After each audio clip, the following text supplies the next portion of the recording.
Welcome to our channel. Today we how to use Microsoft Teams breakout rooms, pro tips step by step clearly. Open your Microsoft Teams application. Start or join a meeting where you plan to use breakout rooms. Once in the meeting, locate the toolbar at the bottom of the screen. Click on the More Actions button, represented by 3 dots. From the drop-down menu, select Breakout Rooms. A new window will appear, allowing you to set up your breakout rooms.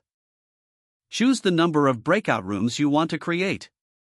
Decide whether you want Teams to automatically assign participants or if you prefer to do it manually. If you choose manual assignment, select the participants you want in each room. Review your selections to ensure everyone is placed correctly. After finalizing the setup, click on the Create Rooms button. Once the rooms are created, you'll see a list of the breakout rooms on your screen. To open the breakout rooms, click the Start Rooms button.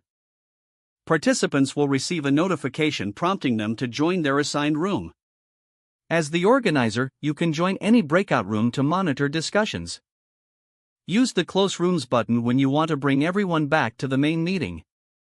Teams will notify participants a minute before closing to give them time to wrap up. After closing the rooms, everyone will return to the main meeting space. Review any notes or feedback shared during the breakout sessions if needed. This process helps foster collaboration and engagement in your meetings. Make sure to experiment with different setups for optimal participation. Utilize breakout rooms effectively for a more interactive experience in Teams. If the page does not load, refresh the browser or try again in a private or incognito window.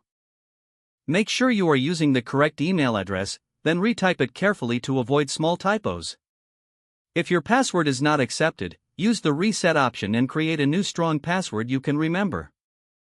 Check your spam folder for verification or security emails, then complete any requested confirmation steps. Enable two-factor authentication if available to improve account security and reduce unauthorized access risk. After signing in, review your profile details so your contact information and settings are accurate and current. If you see an error message, note it down and try again after restarting your device and internet connection. Don't forget to like this video and subscribe to our channel for more step-by-step tech guides.